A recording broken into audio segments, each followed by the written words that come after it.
اردو آموز سبق نمبر 20 راجندر سنگھ بیدی۔ راجندر سنگھ بیدی بنیادی طور پر پنجابی ہیں۔ بیدی 1915 کو ضلع سیالکوٹ کی ایک تحصیل ڈسکہ میں پیدا ہوئے۔ ابتدائی تعلیم سے لے کر میٹرک تک کا امتحان لاہور ہی سے پاس کیا۔ اس کے بعد DAV کالج میں داخل ہوئے، لیکن والدہ کے انتقال کے بعد تعلیم چھوڑ کر پوسٹ آفس میں کلرک کی حیثیت سے ملازم ہوئے۔ بیدی نے تعلیم کے دوران ہی اردو اور پنجابی میں نظمیں اور کہانیاں لکھنی شروع کر دی تھیں۔ 1934 میں ملازمت کے ایک ہی سال بعد بیدی کی شادی ستونت کور سے ہو گئی۔ پوسٹ آفس کی ملازمت کے بعد مرکزی حکومت کے پبلسٹی محکمہ میں کام کیا اور اس کے بعد آل انڈیا ریڈیو میں بطور اسکرپٹ رائٹر فرائض انجام دیتے رہے۔ اس کے بعد جموں ریڈیو اسٹیشن کے ڈائریکٹر ہو گئے۔ پھر یہ نوکری چھوڑ کر بمبئی چلے گئے۔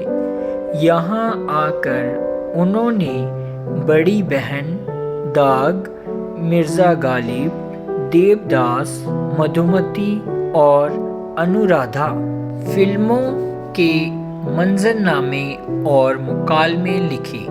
1978 میں بیدی پر فالج کا شدید حملہ ہوا، جس نے بیدی کی جسمانی اور دماغی قوتوں کو متاثر کیا اور اس دنیائے فانی سے 1984 کو رخصت ہو گئے۔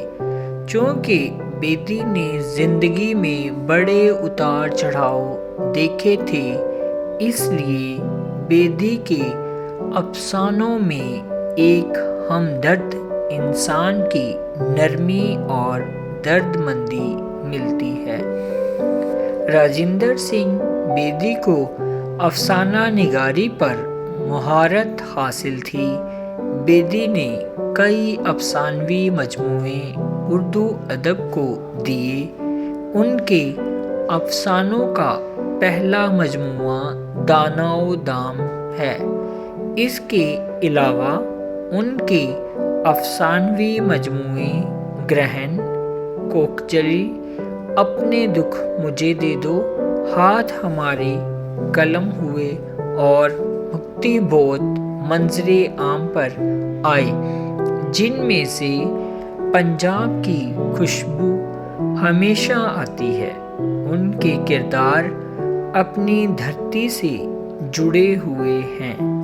بیدی کی تحریروں میں ان کے اپنے پنجاب کی روح دھڑکتی ہوئی محسوس ہوتی ہے، یعنی پنجابی سماج اور کلچر کی نمائندگی بیدی نے بڑی خوبی سے کی ہے۔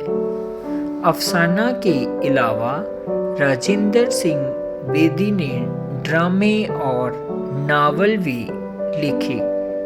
ڈراموں کے 2 مجموعے بے جان چیزیں اور 7 کھیل بھی ملتے ہیں۔